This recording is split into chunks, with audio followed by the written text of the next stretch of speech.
Today's the day.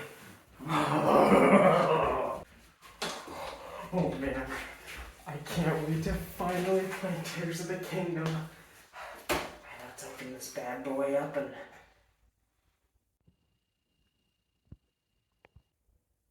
What?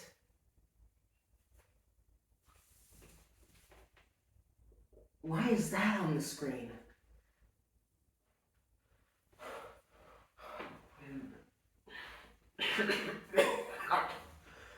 I'm not feeling too hot.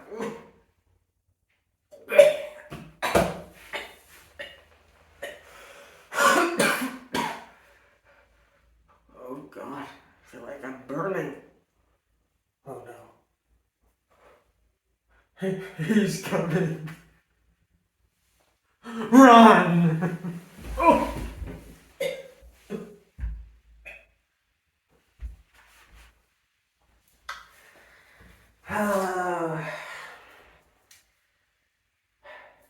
Sorry, Walter. Nothing personal. Can't wait to play Tears of the Kingdom and review it. The year was 2017, and I had just gotten a Nintendo Switch. At the time, it was the hot new gaming system that everyone wanted to have, and evidently, that hasn't really changed. People bought it for various different games. However, I had my eyes on one in particular. Mario Odyssey. Yeah, I wasn't as excited for Breath of the Wild at the time, which I look back on with confusion since I was a huge Zelda fan and not as much of a Mario fan, but it didn't matter. Odyssey looked so fun, and it was what everyone was talking about by the time I got my Switch, so I didn't exactly have Zelda at the forefront of my mind. However, I did get the system about 2 months before Odyssey came out, so I got Breath of the Wild with it as a sort of holdover. Little did I know that said holdover would become so much more, to the point that I now consider it even better than the game it was meant to help me wait for. Breath of the Wild was an incredible game, and the reasons why are chronicled in my relatively recent review of the game, which I made after replaying it for the first time in 5 years. But the reason I made that video was mainly because what else but a sequel was finally on the horizon, just a few months later. Tears of the Kingdom had me on board from the beginning because of how much I had adored the previous title, to the point that I was on board before it was even called Tears of the Kingdom. Yeah, following on from the tradition of not giving the final title of a Zelda game until a good bit of time had passed since the announcement, this game was just called the sequel to Breath of the Wild for years. In fact, the title was only announced as late as in September of last year. The wait was torturous for those first couple of years as it got delayed over and over again, and I was personally of the opinion that such a straightforward sequel should not be taking this long.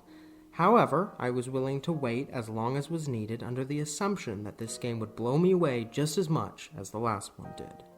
But then I kinda just lost interest. It mainly kicked in last year when Sony released 2 of my favorite games of all time, and I was sort of getting distracted, especially following the announcement of a year-long delay at the beginning of 2022. Well, Zelda's getting delayed, so Horizon's coming out. Who cares, I guess? And the first few trailers after they announced more in late 2022 and early 2023 really didn't do much for me. I was obviously going to play and buy the game, and I was still excited, but I wasn't excited enough to make the 6-year wait feel worth it. And then they did this.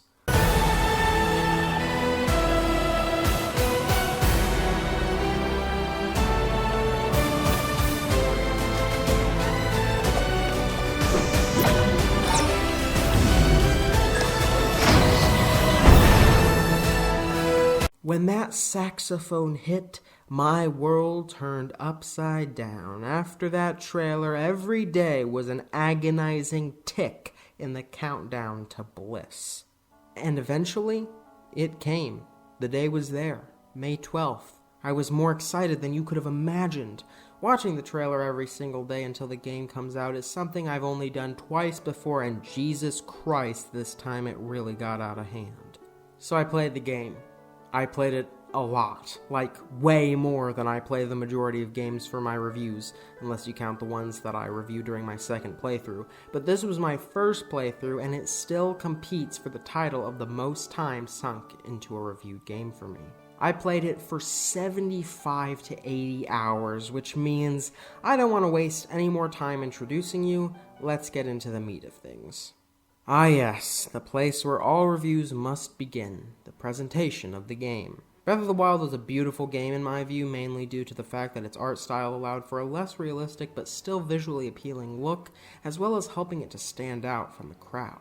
It certainly looked unique, and as I saw it, gorgeous, but it didn't prevent the game from some performance issues. Does Tears of the Kingdom remedy this? I mean, it is built from the ground up for the Nintendo Switch rather than being partially made for the Wii U, so this must be more perfectly optimized, right?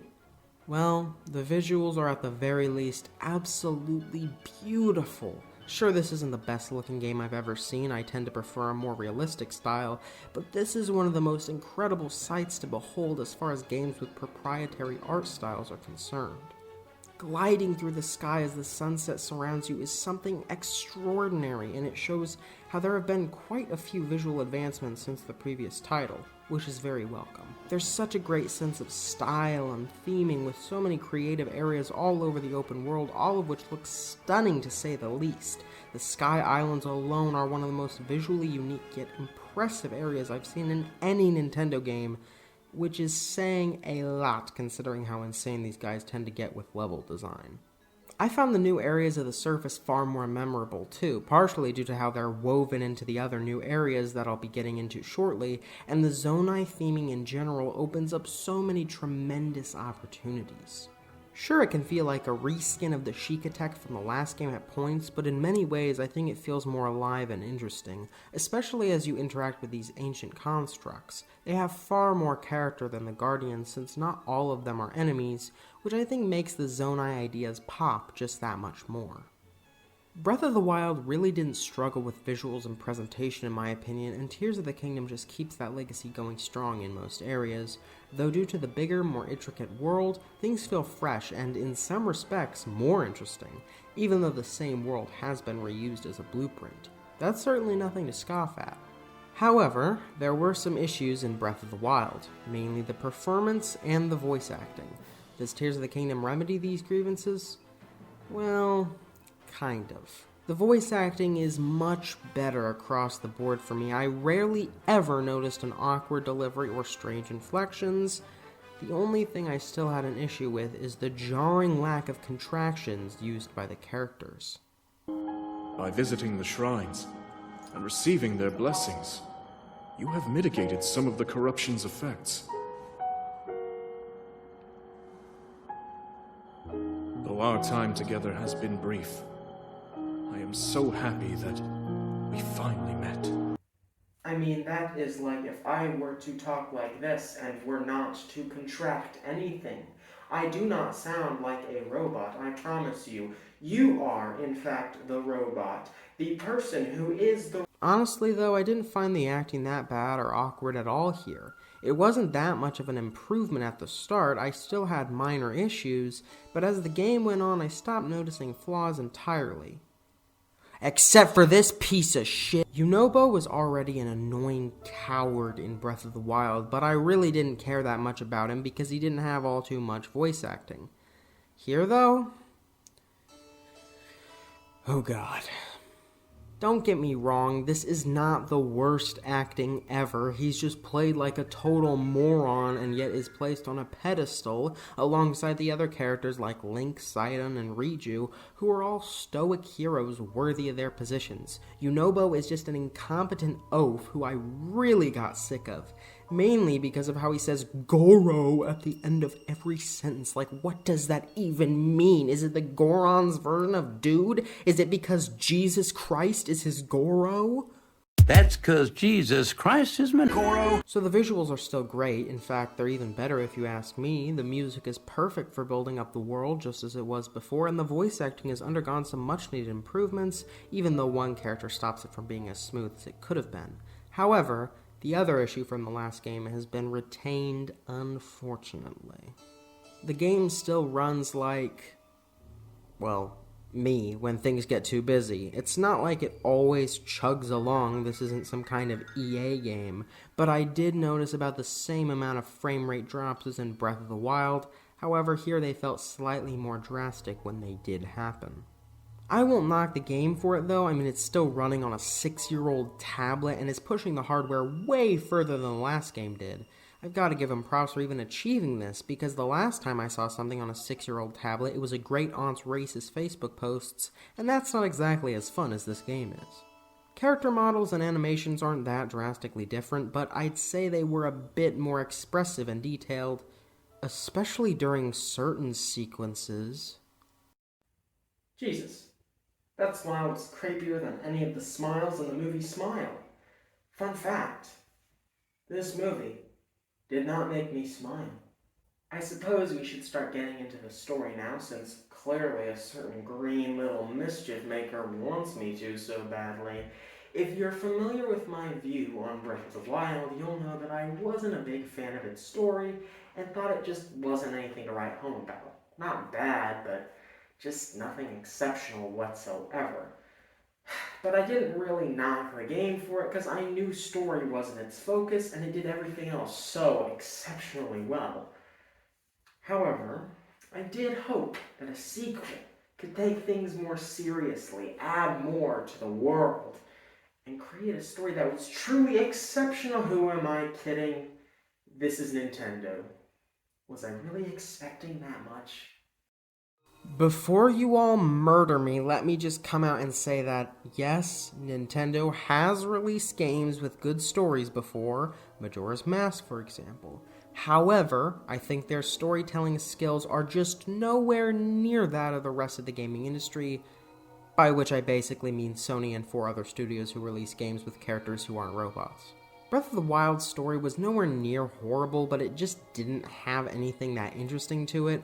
Characters don't develop in meaningful ways, impactful moments aren't reached in the story, but rather in the gameplay, and there isn't any deeper theming or meaning to any of it. But that's fine. This is a Nintendo game. I'm not expecting some kind of masterpiece analysis on the darkness of humanity or one of the greatest character arcs in all of media. I just wanted them to try a little harder. When you have such an incredible, interesting world and such awesome gameplay with a heavy sense of exploration, why not infuse that with a captivating story? Well, Tears of the Kingdom does, at the very least, make improvements. It's still nowhere near the caliber of other games. I mean, just comparing it to the storytelling of a structurally very similar game, Horizon Forbidden West, it doesn't even scrape by when compared. But, when compared to its predecessor, it's a pretty big upgrade. Characters feel more purposeful, especially Zelda. She isn't there for most of the game once more, which I think is kind of disappointing, since I think an adventure with her and Link exploring more of her character after he finally remembered her would be really interesting, but she has more of a meaningful place in the narrative here. Once again, she's relegated to what feels like a side venture. You need to get the memories if you want to know what happened to her, but what does happen to her is very interesting. New characters from thousands of years ago and discussions of brand new ideas centered around mysterious artifacts? This is what I'm talking about. It builds on the world of Hyrule through the story, which is what I wanted more of in the first place. Things when you visit the different areas, though, aren't much better. These characters are still just there to be your partners, but some of them feel more connected to the player due to how much you work with them, and the more team-centered storyline in the back half of the game, building a sense of community that wasn't there before. This has its negatives too, but for the story, it's really only a good thing. What really makes this story better, though, are some of the memories. Some of the story cutscenes are legitimately masterful and unforgettable, which I can't exactly say for old Mr. Zelda from 2017 over here. I won't spoil exactly what happens because Jesus Christ, it's so epic in this one cutscene that I'm not willing to spoil a Zelda game story. That counts for something. Ganondorf is also a fantastic villain here, even though it's pretty dumb that he barely shows up throughout the game to taunt or attack you directly, meaning he really doesn't get enough characterization. He is electrifying when on screen. He's threatening, towers over the player, and has by far the best acting performance of any character here. He's powerful, and you can feel it. Man, I really wish Nintendo would take their writing in games more seriously, specifically in the Zelda series. You know, maybe it would even be a cool idea for them to make an M-rated entry. I mean, think about it, guys. All of the games they've made so far are just too kid-friendly. They don't have anything scary or creepy, just enemies like bokoblins, moblins, Lionels, Guardians, Redeads, Dead Hand, Big Toes, Majora's Wrath. Okay, Jesus Christ, Nintendo, maybe it's a good thing you sick, twisted mother truckers are only behind children's games. Jesus Christ! Also, you might be wondering what I'm doing down here. Nothing, it's just... This is the layer of the magnet. However, I don't think that changes the fact that, while the story here isn't anything astonishing, it is by far the best in the series, maybe other than Majora's Mask, which is pretty impressive. So if the story went from alright to pretty cool from Breath of the Wild to this game, then that must mean that the gameplay has gone from amazing to New Super Amazing U Deluxe, right?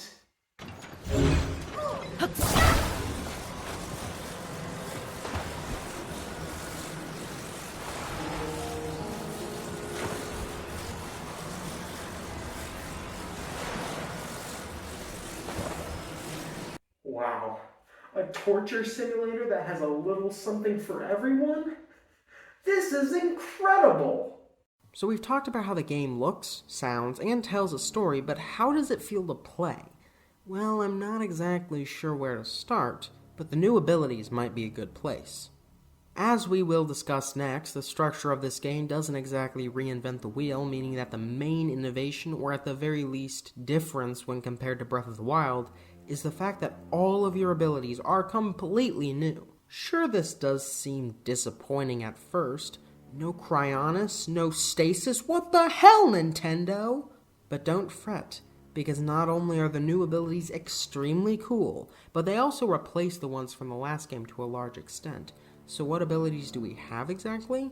Well, first there's Recall, which pretty much replaces Stasis because it can technically freeze an object in place when you start using its rewind feature, but then goes further and brings said object back to a previous position. This can be used in incredibly creative ways, such as calling a projectile back to an enemy to damage it, or combining it with another ability, Ultra Hand, to get up higher and scale a seemingly unreachable area. Ultra Hand is, personally speaking, the star of the show here. It can be used to move damn near anything, meaning it replaces magnesis entirely, and the uses you'll find for it are so vast that it's honestly hard to think of just a few examples. However, the most vital one is, without a doubt, vehicle building. You see, there's a reason Cryonis isn't here, and it's because when there's a body of water with a strong current in this game, you'll have to create a makeshift boat or raft to fight against it using a few materials in your vicinity. However, it's still totally up to you how you want to approach things, and many challenges, even in more linear areas like dungeons, can be solved in so many ways. It's unbelievable how the game has this effect on you with Ultra Hand puzzles, where you can immediately visualize multiple possible solutions, and all of them have different benefits and detractors that keep things infinitely interesting. My favorite thing in all of gaming, at least in terms of gameplay, is when it feels like the game gives you a few fundamental mechanics to work with and then forces you to figure out creative solutions using all of them in beautiful synchrony, leaving things open to the player. This can be for combat, puzzles, exploration, anything really, but I think it's so great because it makes you feel connected to the game and the protagonist, giving you the feeling that you truly accomplished that in your own way. What's truly incredible about Tears of the Kingdom, though, even compared to its own predecessor, is how it does this across the board. Experimentation was always integral to the combat since this style of Zelda was introduced 6 years ago, but here it's made even crazier due to all of the new Zonai devices that you can use and the fuse ability that allows you to create your own weapons, shields, whatever the hell you can think of. You want to make a shield that shoots you into the air when you bounce on it? Go ahead, make it. You want a shield that shoots fire? Why the hell not? It's all up to you, which takes the feeling of freedom primarily housed within the exploration of the last game and applies it to the combat as well. This of course does mean that things such as elemental arrows are gone. Now you just have regular arrows and tons of stuff to fuse with it, which I really don't see any problem with. It offers so much experimentation to do something that was already impressively deep beforehand. The last game had the clever idea of having extremely thorough effects assigned to each type of arrow, or really any elemental thing in general, but this allows things outside of basic elements or arrow types to have their own clever effects, such as strengthening the accuracy, power, or flat-out destruction of an arrow with things such as key size, bomb flowers, or monster parts. Fuse didn't seem that interesting to me at first. I was distracted by Ultra Hand for most of the first few hours, but as I kept getting into more and more difficult combat encounters, I really began to understand how vital and, frankly, awesome it is. I still prefer Ultra Hand though. I mean, Fuse wasn't in the title of an obscure WiiWare game, so of course it was going to lose this one. Listen man, Ultra Hand just allows so many possibilities that have nothing to do with combat. I will grant you Fuse fans out there that it is by far the most useful for combat and is awesome in general, but for exploration, oh my god, this little orange delight on the menu was my favorite tool in open world history. There's also the camera, which, yeah, that is a camera, and Ascent, which I think works really well for forcing you to pay more attention to your vertical surroundings, which makes a lot of sense due to the reformed world of this game, but we'll get to that in due time. The combat, exploration, and puzzle solving haven't been completely turned on their heads on the surface, however the new abilities certainly make it feel fresh, new, and exciting as all hell. Creating vehicles like a hot air balloon or a plane to travel long distances connects puzzles and exploration in a beautiful way. Breath of the Wild did this in many great ways, such as having you figure out your own ways to survive extreme temperatures and weather stipulations, but here it's taken to another level with how you traverse from Sky Island to Sky Island or complete objectives such as the new shrine quests. I love everything about these abilities, and they truly made this game stand out from Breath of the Wild. I'd honestly say I enjoyed using these, though mainly Fuse and Ultra Hand, more than the runes in the last game, which is some high praise indeed. You know, this game is great, it truly is.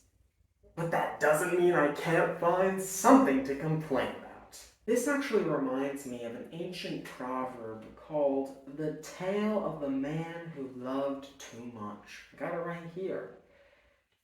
This is a truly stunning tale, and I can never shake the meaning of it. It has a lot of personal value for me ever since I first read it.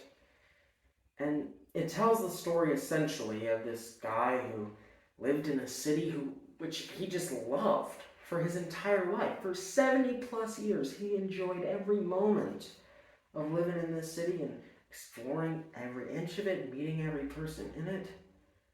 However, one day he realized that he could not die.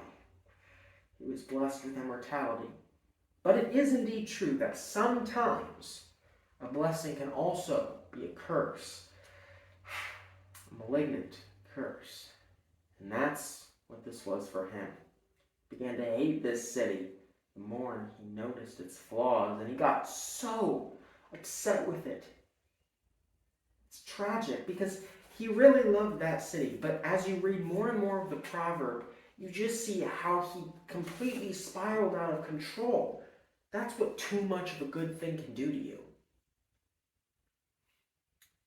So just like the video game I'm talking about, yeah, this comparison makes total sense, and I'm totally not going off on a tangent that has no goddamn purpose whatsoever and bringing in my childhood fairy tale for no reason that totally exists, by the way, for some bizarre comparison to a video game for a review. Now, let me be absolutely clear. I do not have any intention to give some ridiculous hot take that this is a bad game. I've already stated that I really like the presentation, story, and overall gameplay, and really that's most of what matters. But I do have an interesting set of experiences that I think are worth mentioning. specifically experiences that have to do with the structure. Breath of the Wild had a sublime structure to it, man. I loved how it set things up so that you'd explore the four most interesting and difficult to reach areas of the map for the main story content and cleverly place significant landmarks along the way to let you find many things all by yourself without forcing you to scour every inch of the world. But when this one recycles that, it's a goddamn war crime. What I'm referring to is the fact that Tears of the Kingdom basically repeats this exact same idea for the first half, maybe 2/3 of its story. You go through 4 shrines across a tutorial area with very similar puzzles surrounding reaching them, meet up with someone in a village, and then go to the same 4 locations to meet up with the same 4 characters and do dungeons with them, only to get the same outcome of story content and then a new ability from that character. And the worst part is that you get the same cutscenes. And I don't mean the same cutscenes. I mean the same cutscenes. Basically, what I'm saying is that not only is the idea behind all of this very similar, hell, even copied from the last game, but when you beat each dungeon, you get the exact same cutscene from this game played 4 times. No joke, they just played a game of f***ing Mad Libs with the same scene and called it a day. You're the one who's been talking all this time. You're the one we've been hearing this whole time? It's you. You're the one who's been guiding us? I was a Garuda warrior who served the first king of Hyrule and a sage who called down lightning, just as you can. I served the first king of Hyrule as a Zora warrior and a sage who, like you, could direct the flow of water. I proudly served Hyrule's first king. I was a Rito warrior and a sage with control of the wind. He made the ultimate sacrifice to imprison the Demon King, to seal him away. To save our world, King Rauru sacrificed himself and sealed the Demon King away. Seriously? Nintendo is a billion-dollar company and they can't create 3 extra cutscenes with animation and voice acting that isn't even close to on par with industry standards? I was at my last nerve with this. It really annoyed me how it felt like it was retreading the exact same ground from before, especially when they had me go to Hyrule Castle and fight an onslaught of tough enemies leading up to a climactic reveal, and then you just find out more. It's not the final boss. You have a whole 5th dungeon in the new depths area with creative new mechanics. You have an epic mission to get the Master Sword. Tons more main missions come up, and you get to see way more of the world. I'm sorry I ever doubted you, Your Holiness. It is okay, my child. I will be the first to admit that I was being a bit unreasonable with my anger, but can you really blame me? I had no idea that the first trip to Hyrule Castle wasn't the ending, and if it had been, this game would have been way too short and way too much of a retread to justify a 6-year development cycle and a $70 price tag, in my view. However, that's not what it was, so it's completely fine. I just wanted to talk about this because I think the structure of this game is interesting, and because it's important for any of you out there playing to know not to worry. Just wait and keep going, there's still more to do, and it's all phenomenal. I don't want anyone else to experience the same fear that I did. The game still has 4 dungeons in those areas, but I really do love what they've done to them. Now, instead of having 7 puzzles that could have been in pretty much any regular old shrine and barely used any unique attributes of the dungeon, in addition to having the same basic design as the shrines, making it difficult to distinguish their interiors whatsoever, there are 4 to 5 more complex ones that require new skills. You link up with these characters in each one, with all of them granting a cool new ability that can be used in so many awesome ways during the dungeons. It's legitimately incredible how well they put these to use, and it brings back the idea of items from the old games' dungeons, while also retaining the freedom offered by allowing you to use your, I guess they're called Rauru hand abilities. This is a genius idea, and combined with the new creative stipulations to the dungeons, such as the low gravity in the water temple, the minecart segments in the fire temple, or the light puzzles in the lightning temple, these dungeons are nothing short of incredible, also all housing pretty easy but really creative and memorable boss fights. Sure, the Queen Gibdo is nearly impossible if you don't have enough arrows, but it's still fun once you focus in and learn to enjoy the challenge. All 5 are great in my opinion, but if you want my quick ranking from best to worst, then here you go. Wind, lightning, fire, water, spirit. We also have memories to get that flesh out the story, many of which are some of the most cinematic, epic, incredible things Nintendo has ever produced. I'm not joking, 2 or 3 of these are jaw-dropping masterpieces that gave me goosebumps, so they're absolutely worthwhile and, in my opinion, far more interesting and incentivizing than Breath of the Wild's. And finally, the last part of the game has us getting the Master Sword, which is done in an incredibly creative way that forces you to think multiple times while at different parts of the mission. And then there's a final fight with Ganondorf. This might just be the best final boss in the whole franchise. That's right, I said it. It's a tense sword fight at first, forcing you to strike with impeccable timing, then transforming into a more open and epic fight with all of the sages by your side who... Oh god, I have to talk about these things, don't I? Yeah, sorry for interrupting my conversation about the boss, but that perfectly represents how these things work in the first place. You see, instead of gaining an ability for Link to use after each dungeon, you have the spirit of the character from that dungeon follow you, who will fight alongside you and let you use their ability. I actually do see a lot of merit within this idea, but just as I said that, Reed, you created another electric field while I was trying to get Yunobo to do a goddamn mining mission for me. I really am dealing with some first world problems, aren't I? I love the idea of having characters fight with you in battle, and during side missions such as the battle to take back Lurelin Village, or even when they appear in person during the fight against the Demon King's army, it truly reminds me of the massive battle set pieces from Ghost of Tsushima, which is great. It adds so much drama and flair to your fights. I love it. But then they step in front of you while you're trying to pick up something and you want them to burn in hell forever. Not only are their abilities kinda useless compared to the ones from before, I mean sure Yunobo's comes in handy when mining and Tulin's was awesome, but there's never anything like the clever puzzles making use of their abilities like there are in the dungeons, which is kinda lame. Remember in the older titles where you'd use items from dungeons outside to progress in the world? Well, I can understand why an open world with this much freedom wouldn't do that, but I think at the very least adding some extra special shrines or side missions to do once you beat parts of the story that use these would make them feel more warranted and detract from the annoyances that they constantly cause. I also think that they could just be kicked off to a menu you access by holding the whistle button or something and then appear to fight by your side only when, you know, you're fighting something. You can turn them off, but then you'll eventually have to turn them back on, and in general, this is an issue that could have been fixed very quickly and easily with an extra option in the menu.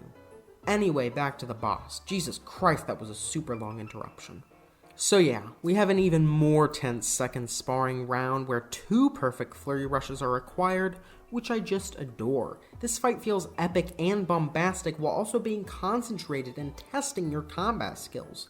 I would ask for a few uses of the abilities here and there to make it the best boss fight of all time, but it's still great, and oh my god, never mind. What? The actual... Okay, so you ride on the dragon that is Princess Zelda and skydive down to attack Dragon Ganondorf. This is some kind of crazy fanfiction thing I would have written 3 years ago when my every waking moment was concerned with what the hell Nintendo was doing, but god damn am I glad it's real. This is epic, beautiful, whatever. This is every positive word I could possibly use to describe something all oozing together. Alright guys, so I did temporarily murder Walter. Yes, he will unfortunately be back to make this video so I could get some funding for my upcoming crime fighting service. But I want to end off by talking about the open world, which is probably the most important aspect of these modern Zelda titles. But I think with open world games nowadays, we often forget that there's a whole world out there to explore. So come on guys, let's go explore it! What the hell? Why is it all pitch black out there? That's right. Stupid me. That's what I get for doing all the shrines and only getting like 40 light roots. Really gotta go out there and do some work in the depths. Anyway, back to the review. Let's finish by talking about something more defining than anything else for this game, the open world. I'll spare you all the details of why I think Breath of the Wild had the best open world in all of gaming. Just watch my review of it for that. Instead, I'd like to talk about what this sequel does differently and what's new. First, we can't forget to mention the new Sky Islands and Depths. The size of the last game's map has essentially been doubled and then some due to this, and I enjoyed every moment of my time on the Sky Islands. They're conceptually awesome and even more fun to traverse. I wasn't the biggest fan of traversal in the last game. It was fine, but other games definitely did it much better. But here, due to mechanics such as skydiving, anti-gravity, and especially building vehicles with Ultra Hand, it's straight up fun just to get around. You have so much freedom in this regard that it never gets boring to try and make your way to the furthest away island, the most pitch black cavern, the most well-hidden cave. The world has been completely reshaped by the events of the story, and it's breathtaking to see these creative new areas. The depths are focused on tough enemies, lighting up the dark, and housing a fascinating set of side missions all about Master Koga and the Yiga clan that all lead into some really great, memorable moments. It's definitely one of the best side quest lines in modern Zelda history. Some minor things have been added to make things feel more natural, such as the auto-build ability for storing vehicles, the ability to upgrade batteries, customization for paragliders, and cool new towers that shoot you into the air and let you gain access to a new Sky Archipelago. These towers are awesome and really indicative of many of the other changes this sequel makes. Most of them have their own little side challenges that require you to solve puzzles in order to get into them, rather than just having you climb up to the top 16 times like in Breath of the Wild. This is so much more engaging and creative. Shrines are likewise much more interesting. Motion control schlock has been done away with, and we have a lot more that are clever, focused puzzles. And since the abilities here are even more compelling, I think the shrines are just as well. There are 152 here, 32 more than in the last game, yet I almost never looked up the exact location of one just to get it over with.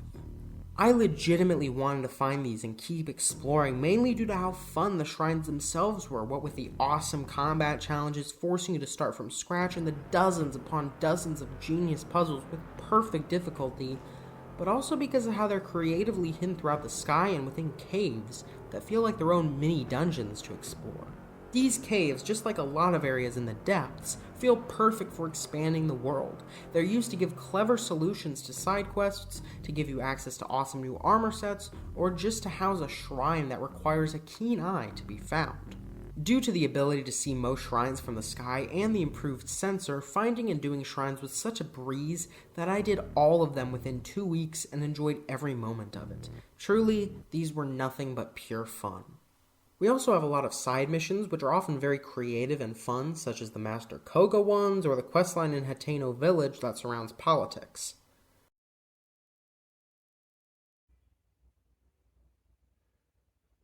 My life is complete. Finally, there are the light routes in the depths, which are right beneath the shrines and light up the areas around them. They're not my favorite because they don't house clever puzzles and challenges like the shrines, but they do have value and can be similarly fun to hunt down one by one, giving you a true sense of accomplishment as you gradually bring light to this new frontier. I've been a fan of the Zelda series for a while now, and have played the majority of the games to death. And while I love the whole franchise, Breath of the Wild always held a special place in my heart. It's the one I put the most time into, the one I got into the most in general, the one I still believe to be a contender for the greatest game of all time. And while Tears of the Kingdom doesn't completely change everything or make massive new innovations, it refines and perfects every single thing there was to improve about the last game, creating a truly masterful game.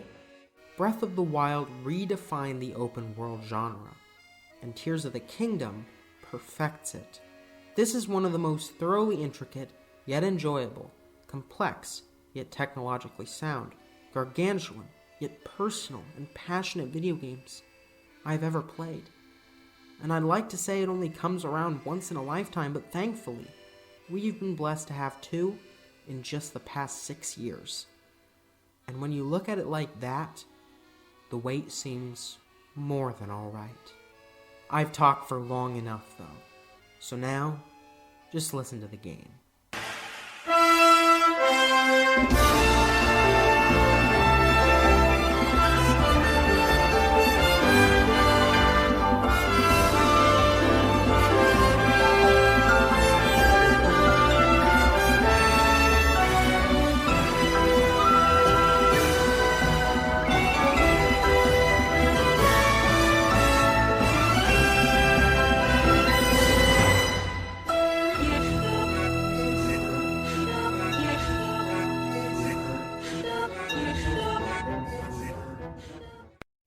This game is truly amazing. But there are still 800 Koroks to collect, and no matter how much I waterboard them, they won't go away. Oh well. I guess I can always see what Sony's got on the horizon.